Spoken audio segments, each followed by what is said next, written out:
जब आरा जिला घर बा त कौन बात के डर बा, आरा जिला उखाड़ दही किला। दरभंगा के पूर्व डीटीओ अनिल सिन्हा जी के खिलाफ बालू खनन मामले में कि वही धरती है भोजपुर की जहां वीर कुंवर सिंह जैसे वीर ने जन्म लिया था। नमस्कार, लोकतंत्र चैनल में आप सबका स्वागत है। मैं हूं आपका अपना दोस्त। जब आरा जिला घर बा त कौन बात के डर बा, आरा जिला उखाड़ दही किला। इस बात भोजपुर जिला के आरा के रहने वाले डीटीओ साहब कुछ ज्यादा ही गंभीर से लेते। दरभंगा के पूर्व डीटीओ अनिल सिन्हा जी के खिलाफ बालू खनन मामले में जांच चल रही है। इनके खिलाफ गैर कानूनी व्यापारिक संबंध में भी सरकार की तरफ से जांच चल रही है और इनको पाया गया है कि जितने भी गैर कानूनी व्यापार हैं वो सारे में सम्मिलित हैं। यानी कि जो विधानसभा में कुछ दिनों पहले भागीरथी देवी कह रही थी, चिल्ला चिल्ला के, हजूर मेरी बात सुन लीजिए, कि जब लॉकडाउन था तो बालू कहां से आ रहा था, उसका जवाब अब भागीरथी जी को मिल गया होगा कि बिहार में जिस अफसर को, जिस प्रशासन व्यवस्था को रखा गया है कि आप बिहार के न्याय प्रणाली को ढंग से लागू कराइए, हमारे रूल रेगुलेशन से सरकार को चलाने के लिए मदद कीजिए, वही ऑफिसर कानून तोड़ने में विश्वास रखते हैं। ऐसे अफसर को मैं लानत से परिभाषित करना चाहता हूं, क्योंकि जब आप खुद चोर हैं तो चोर को क्या पकड़िएगा। ये डीटीओ साहब इतने परिपक्व हो चुके हैं, इतने मंझे हुए चोर हैं।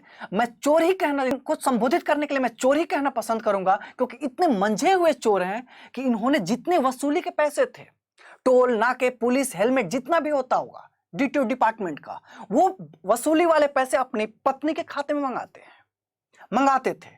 कहा जाता है ना कि किसी पुरुष की सफलता में उसकी महिला मित्र या किसी औरत का सहयोग होता है। इस भागीदारी में इनका सहयोग इनकी पत्नी ने दिया था। या तो पत्नी आपको आकाश में पहुंचा देगी या फिर धरातल में ले जाएगी। शुरू में किसी भी बुराई से तो पैसा आ जाता है, लेकिन बुराई का अंत निश्चित है। अब सिन्हा साहब के लिए उल्टी गिनती स्टार्ट हो गया है। लेकिन इसके साथ एक बार मैं फिर बिहार के उन तमाम अफसरों को कहना चाहूंगा और रिक्वेस्ट करना चाहूंगा, सर, हम 21वीं सदी में रह रहे हैं और हम बहुत ज्यादा ही पीड़ित हो चुके हैं ये करप्शन वाले आदत से। अगर हम सर जाते हैं आपके पास, डीटीओ के पास, हमारा ड्राइवरी लाइसेंस चाहिए तो 400 रुपया दीजिए, 500 रुपया दीजिए, 600 रुपया दीजिए, 4000 रुपया दीजिए, आपको डीटीओ ऑफिस आना नहीं पड़ेगा, ड्राइवरी लाइसेंस आपके घर आ जाएगी। तो एक बार रिक्वेस्ट करता हूं कि ऐसे अफसरों को या फिर ऐसे आपके पदाधिकारी हो, चाहे ऐसे कर्मचारी हो, एक बार सफाई अभियान चालू कीजिए और इन सबको निकाल दीजिए।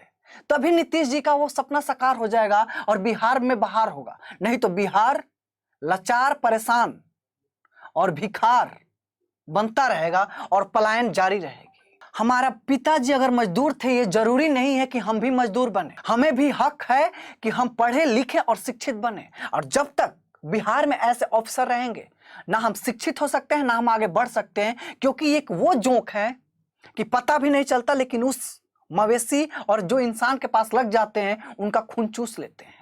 ये वो दिमक है जो कि हरे भरे पेड़ को खोखला कर देते हैं और पता भी नहीं चलता ये लगे कब।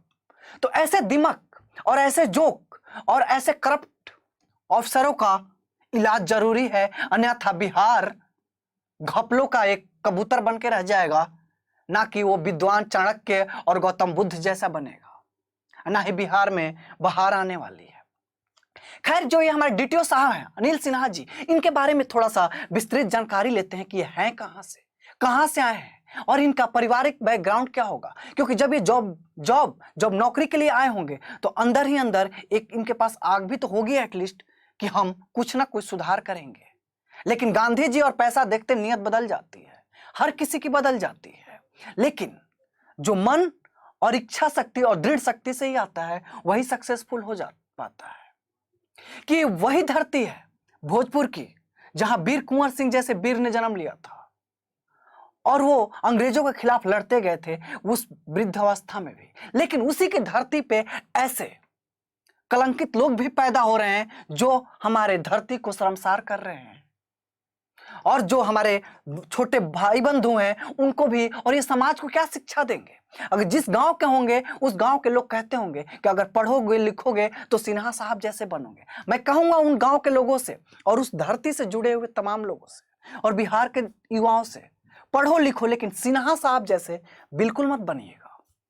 क्योंकि सिन्हा साहब पैसे तो कमाए लेकिन इज्जत नहीं है।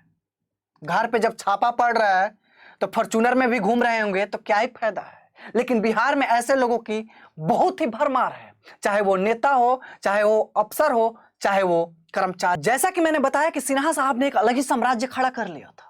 सिन्हा साहब के पास करोड़ों रुपए की संपत्ति है और सिन्हा साहब के पास नोट गिनने की मशीन है।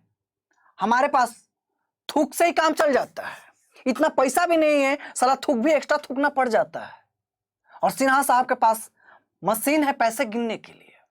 सिन्हा साहब का घर है भोजपुर जिला में आरा से मुसाफिल थाना, जहां उनका पैतृक गांव है, वहां पे भी छापा मारा गया। और सिन्हा साहब बहुत बड़े राजवंशी निकले।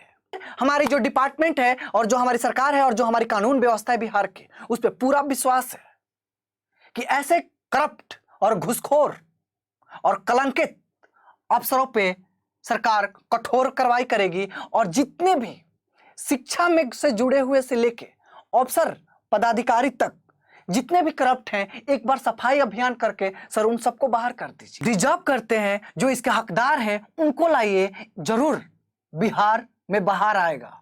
अन्यथा बेरोजगारी, क्राइम और अस्थिरता और अराजकता बिहार में दिन पर दिन बढ़ती जाएगी। और आप और जो हमारे राजनेता हैं, जो बड़े बड़े पदाधिकारी हैं, वो बस सफाई और यही कहते रह जाएंगे कि 15 साल पहले क्या था, कल क्या था, 20 साल पहले क्या था। इसी आशा और विश्वास के साथ आज का मैं वीडियो खत्म करता हूं कि एक ना एक दिन सरकार जगेगी और ऐसे करप्ट ऑफिसरों को जहां डिजर्व करते हैं वहां भेज देगी। करप्ट ऑफिसर हमारे बिहार के अच्छे अफसरों पे एक दाग जैसे हैं। तो मैं आशा करता हूं कि जो अच्छे अफसर हैं ऐसे, और जो सरकार है ऐसे अफसरों को इनके मंजिल तक जरूर पहुंचाएगी। जय हिंद, जय बिहार।